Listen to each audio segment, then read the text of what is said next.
你永远不可能真正了解一个人，除非你穿上他的鞋子走来走去。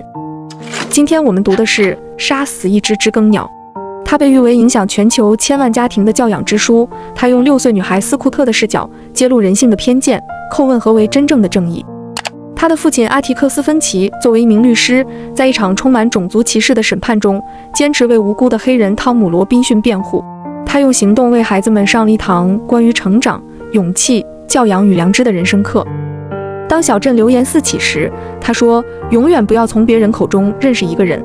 流言比子弹更可怕，而真相藏在沉默的知更鸟歌声里。”当所有人都劝他放弃辩护时，他说：“勇敢就是明知会输，仍义无反顾。真正的勇敢是在复杂的世界中保持善良，在偏见面前坚持正义。”当杜博斯太太辱骂他们时，他说：“就算客人要吃桌布，也别当面指出来。